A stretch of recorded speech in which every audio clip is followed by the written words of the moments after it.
Today, we are talking about the differences between a barrel and oak staves for the home distiller. How's it going, chasers? I hope you're having a kick-ass week. I'm Jesse, this is Still It, and we're talking about oak, wood, whatever wood you want to use, really. But the main guts of this video is the idea of using barrels versus using oak staves. Now, I have to come clean, guys. If you're here for all the answers and just to be told exactly what's up, this probably isn't the video for you. I have some feelings on this, some hunches, I guess you would call them, but this is really more of a community video. This is going to raise questions, and I want your help, basically. I want your input on this. I want your experience, and hopefully together, down in the comment section, we can start hashing some stuff out, or at the very least, start thinking about some future projects that I can do here on the channel. All right, anyway, what I have here in front of me are 5 glasses, and I've written on these glasses because there's no way I'm going to remember which one's which for the information I need to do. But what I'm going to do really quickly is whip through these, give you some tasting notes on how they are now, how the wood is affecting them, and how old they are, and then give a bit of a summary, because spoiler alert, 2 of these came out of barrels, and the other 3 came out of glass jars with staves in them. We're going to see if there is a relationship between those 2 different things, or if there is a trend, and then we'll talk about kind of the more hypothetical stuff. Cool? All right, let's get stuck in. Oh, I should say too, guys, that I will put details for each of these glasses down in the comment section down below, along with the links of the videos where I actually made this stuff. And the reason I picked these things out, 5 of my favorite things I've made so far. Seemed only right to pick the good stuff for a video like this, right? So let's start on this end. This is the Love Child. A corn mash with some molasses added on into it, thrown into this big old 20-litre barrel here, which is French oak, and it's been aging for 13 weeks. And this is getting good. I'm excited to see what this is like in another, I don't know, 8 months or something. It's just turned the corner from straight up green, and now there's a hint of that sort of green spiritness, but it's starting to get sticky. It is getting that that bourbon or that rum sweetness, that barrel candy to it. That is a huge part of what drove this video. I'll talk about that in a little bit. This one here is the South Island peat whiskey. Peat dug out of the ground of the South Island by Gladfield. They smoked grain with it, and I turned it into a whiskey, which is pretty cool because it's exactly the same process as, you know, the famous Islay peaty Scotch, but made with New Zealand ingredients. It's cool. I think this is what I'm most proud of out of everything. Just for my personal taste, it really hits that, you know, what I'm into. But I'm not going to go into all the tasting notes for all of these. I'm going to try and focus on what the wood's doing. The wood in this is far more reserved in terms of the candy, the vanilla, all of that stuff, but I specifically chose second use oak for this to represent something more like a Scotch. It's giving a soft, like delicate pastry sweetness as opposed to, like, you know, a candy sweetness. And it is just starting to let through hints of wood astringency, but there's no pepper, there's no spice, there's none of that. That's good, man. I feel like maybe I should bottle that, or at least, you know, seal it up for blending. I think it could be fun to blend that. But anyway, the Manuka, exactly the same concept as this, but made with a native tree that grows here in New Zealand, and Gladfield use that to smoke their grain. This one is 26 months old, so it's got 4 months on this bad boy here. This actually overall is a better whiskey, I think, than that. Once again, I'm not going to get into that, but you know, I prefer the peat flavor rather than the wood smoke flavor. This is, yeah, that's getting pretty good now as well. Once again, it is light on the barrel candy. Once again, it is just showing hints of wood tannins, which I like. I'm into that. There is once again that soft, subtle, kind of grainy, pastry-ish sweetness, but no barrel candy. Minimal vanilla. I should have said minimal vanilla on this as well, but quite a large amount of vanilla coming out on that now. yeah, that's about it. It's kind of getting out of the way. I've just realized that I didn't pick something that was supposed to get big and sticky and big and barrel icky sticky. I need to fix that. Hold on, this was very silly of me. I'll be right back. All right, I'm back. I solved the problem. This is the malted corn whiskey that I made 24 months ago. And this is shaping up to be quite nice too. There's a little bit of sweetness to it, but it's kind of, it's starting to get a little peppery. It's starting to get a little bit tannic. It's erring more on the side of like roasted, toasted almonds and not on the barrel candy thing. This is what I get a lot when I go for a bourbon. We'll talk about why later on. I've got some hunches on what I think I'm doing wrong, but anywho. All right, the Islay safety net in here. This is 3 months old. This tastes like an Islay whiskey that is being aged in a bourbon barrel. Funnily enough, this is a high toast, high char barrel, which is a really interesting choice. It's what I had at the time. But it's doing what I would expect it to do compared to commercial examples. The spirit's still green, that's not what we're talking about, but it's 3 months old and I'm planning for this to go a year, 2 years at least. The wood's not tannic, it's not spicy, it is vanilla. And starting to get towards that barrel candy, but it hasn't hit hard yet. There's just a hint of it. In saying that, there's more of the barrel candy in this at 3 months than there is in this at 24 months. And lastly, the Irish safety net, which is this one here. If you don't know, team, the safety net series is a series of videos where I try and take people that are scared or cautious of doing all grain washes and give them kind of a medium step where you do a real all grain wash, but you have the safety net of sugar. So no matter what you do, it's going to ferment and it's going to turn out delicious. This is the Irish whiskey version of that. Man, that is really starting to smell like Irish whiskey. It's buttery. The wood's there, it's subtle, it's bringing a little bit of flavor. It is not big, heavy, toasted almonds, like this kind of thing. It's much more like a Scotch style or Irish whiskey style, funnily enough, wood profile. And it's doing a good job. The thing that it doesn't have yet is that softening on the back end. The aging process has not taken a slight bite out of the whiskey. It's still there. It's not by any means horrible, but for Irish whiskey it is. I mean, it is only 6 months. We'll see. And it is made of sugar, so there's that too. So a general kind of statement of what I think is happening between the barrels and the staves and the differences that I'm noticing or starting to notice between them. This is not based purely just on the ones on the table. I just wanted to taste through these quickly to give you an idea of what I'm experiencing. But it's popping up more and more and more as I age more and more stuff.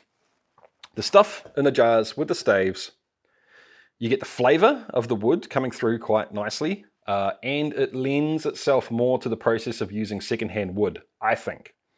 I can get much closer with staves to a Scotch or an Irish wood profile in terms of flavor than I can to bourbon. I've always struggled a little bit with the bourbon side of thing with staves. To be fair, I haven't done as much bourbon or corn-based products. That's probably a huge part of it. But I tend to get to this point here where I get more wood flavor and none of that thick, sticky bourbon sweetness, which is what, to me, bourbon, that's what traditional bourbon is like compared to other spirits. The staves also take quite a decent amount of time to round out that bite at the end of the spirit. That's the general consensus I've got. On the flip side, both of these barrels are contributing a lot of barrel sugar straight off the bat. I mean, this one at, 13 weeks. This is the most barrel candy I've ever produced, and it is only, this is 3 months, not 13 weeks. I don't know how I messed that up. Muppet. But this is the most barrel candy I've produced yet. And I get the feeling that this one is heading that way. And this is 2 months, not 3 months. I screwed right up. Sorry, guys. So let's just take a moment to talk about a few things that could be causing my perception on this topic. Things that could be the causation of the results I'm seeing that aren't the form factor. And the first one is that it could just be that I'm turning into a much better distiller. And I would hope that's the case for sure. Been doing it for a whole lot longer. I'm starting to move towards using more, doing more all grain stuff like this. This is all like this. This doesn't have any sugar in it unless you want to count the molasses, which is not true of, a couple of other these things on the table. And saying that, the Isla safety net, which is the one in the barrel, that does have sugar in it, although that is, inverted sugar. That could be part of it. Another thing that could be a huge part of this is the sourcing of the oak. Where I got the oak from. Was it intended for spirits use? Was it just from a furniture shop? Was it some stuff that some random person, a supporter of the channel sent to me because they knew I needed it? But anyway, near the beginning of my time doing this, a lot of the oak was just sent in to me by viewers. It came from random different people all over the place. This, and this, I believe, was all oak that I didn't source. And that brings up a whole list of things, the actual tree that was cut down. What was that like? How was it cut? How was it stored? How was it seasoned? Which I'm coming to believe is probably the biggest issue here. If it was, if it came from a furniture shop and I just charred it and put it in here, I mean, the chances of it doing what I want it to do are pretty damn slim, right? As opposed to, obviously these barrels have been, I know this has been treated very well, and I hope this has been treated well. It tastes like it. That could be part of the issue. Going forward, for me, that problem will be fixed for the staves. Sorry, I'm sworn to secrecy on all of this right now. I can't say any more, but keep an eye out for that in the future. Then, the way that I treated the oak, so the toasting and the charring could be part of the issue. That has nothing to do with the form, if it's in glass of the stave or in a barrel. If I screwed that up or if I did it incorrectly, that, could be part of the problem. And I've noticed that I think, looking back on things, I have had a tendency to over toast and over char when going for a bourbon profile, giving me that more, roasty, toasty oak / toasted almond / antique furniture oil kind of flavor and aroma. That can be that's something that I'm experimenting with more going forward, and something that I'll be trying to, change what I do and test more different things. And it could just be a freak occurrence too, where, the whiskey making is definitely a whole lot of science, but it's also a whole lot of art, and it's also a whole lot of luck. You put the same spirit into the same barrels, but, made from the same wood, and two totally different products come out of those two different barrels.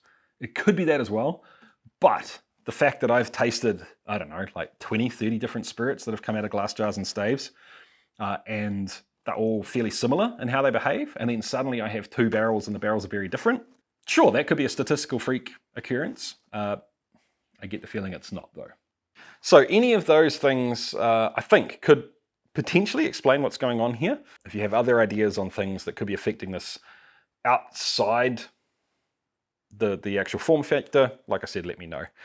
Now, there's two main things that I think the barrel could be doing differently, and two things that I feel like you can't really get like this. Number one is micro-oxidation. The barrel obviously is porous. There is an exchange in gas between the inside and the outside. Small amounts of oxygen are basically constantly getting through and into the liquid, but it is not, it's different, and I haven't looked into this enough to really understand it, but it feels like, it seems like, it's a hunch to me that it is very different than just having a headspace like this. That is part of the process in wrapping the gaskets for me, is that they're not a perfect seal. I do get an angel's share being, evaporating off these things, so on and so forth. But I just feel like it's very, very different. I feel like it's going to interact differently with the spirits. Once again, guys, this is me throwing out ideas to give myself some accountability in terms of testing in the future, I guess, but also to see what you guys think of this topic. And the second one is the idea of temperature and pressure changes inside a barrel. And this is what tipped this video off. About 3 weeks ago, this barrel tasted exactly like what I would have expected it to taste like in the jar. And then we went from having a really warm spell for a long time to it suddenly turning a whole lot cooler, like a change in average temperature of, I don't know, like 10 degrees or something. Since then, it's actually gotten warmer again. But that change in temperature triggered a huge difference in flavor in this barrel. But all of the other glass jars that I was monitoring at the time didn't change. There wasn't that big swing in flavor. And the idea has always been in barrels that the change in pressure, the change in temperature, as well as barometric pressure, forces the liquid into the wood and then back out of the wood. And there's been talk about doing the same thing in glass jars. I'm not sure 100% of the physics of how this works, but to me, it makes sense in a barrel because the barrel is the barrier between the inside and the outside. Does that make sense? It is the thing that interacts between the pressure and the temperature inside the barrel and the pressure and the temperature outside the barrel. Whereas in this, the wood is just fully submerged. So a pressure change outside is going to affect the liquid and the wood identically at the same time, assuming that the wood is waterlogged and doesn't have air pockets in it. And I mean, at that point in time, I think that's fairly reasonable to assume. We need to say a huge thank you to the Patreons. Thank you so much, Patreons, for all that you do. I appreciate the support, both the tangible monetary side of things, but especially the interaction and the help and ideas and so on and so forth. For those of you that are Patrons and haven't checked the platform recently, go check it out because I got a bunch of vouchers for Into the AM that are going to be flying around there soon. So make sure you check that out. I don't know. Once again, if you know more about this or if you have a physics background and you can explain what your ideas are on this, hit the comment section. But I can 100% attest to the fact that the change in flavor in these two barrels with a big temperature swing was a whole lot more dramatic than the temperature swing in the jars. It did happen in the jars, not nearly as much. And I guess that also goes on to the other idea too of the charred inside of the barrel acting like a filter and catching stuff as it goes in and out of the wood. I don't know.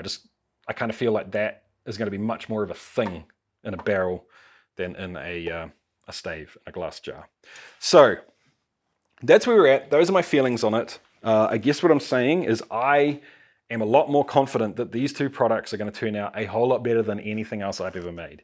Two reasons. One, I feel like the actual spirit that I put into these were really good compared to a lot of other things. But two, just the trajectory that these things are on makes me feel like they're going to turn into what I'm looking for in these two products a whole lot more reliably. So really quickly, let's just talk about the downsides of barrels for home distillers. And the biggest one is with a barrel like this. As the barrel shrinks down from like a standard 200 litre barrel, the surface area of the wood compared to the volume of liquid skyrockets. And that is the reason that I chose this barrel, a 20 litre barrel. I didn't want to go any smaller than that because I don't want to over oak it before I can age it to the age that I want. And even with this, tasting it now, I'm starting to think, probably at the end of next summer is when I'm going to be having to get the spirit out of here. I would have liked to let it go a little bit longer. This barrel here fixes that. This is a Badmo motivated barrel, and he has chosen the size of the pot because it mimics a 200 litre barrel in terms of, total surface area of wood. You probably can't see from there, but the head is wood and the body is stainless.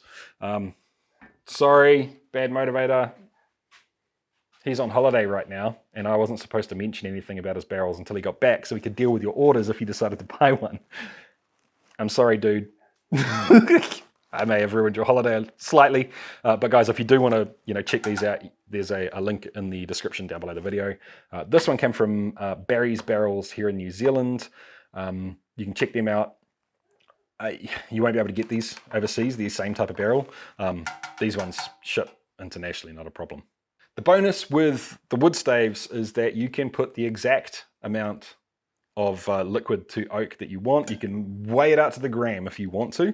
The other cool thing about staves is that you can, have a bunch sitting there and then treat them differently based on what you want, so you can very easily have raw oak, toast no char, char no toast, medium toast. It's easy to do that at your whimsy. And the last one is that, you can make small volumes. So even filling this for a home distiller is kind of no joke. That's probably like a 200 litre ferment. And depending on the size of your equipment, it is kind of tricky. So staves, in my mind, are always going to have their place in the home distilling hobby just because of the ease of use and the practicality for a home distiller. But the more I play with these barrels, the more I think if you have the ability to do it as a home distiller, it's probably not a bad thing to consider doing. Anyway, guys, sorry for a video that has probably given more questions than answers. But remember, team, like this is the way I think about this channel. It's not that I am the teacher teaching you guys because I've done it all before. That's just silly. That's never the case. Like never how I want people to look at these videos. It's more the fact that I love this stuff. I love experimenting and I love learning. I love finding different cool people that are doing different cool things like this. I mean, how cool is that concept? And then I guess what I'm good at is ingesting that information and then figuring out a way to sort of pump it out so it can be more accessible to a wide variety of people. Dear Lord Jesse. Does that make sense? Anyway, guys, I hope you enjoyed the video. If you liked it, give it a thumbs up. That helps me out a whole lot. And make sure you're subscribed so I can see you next time. Keep on chasing the craft, guys. See ya.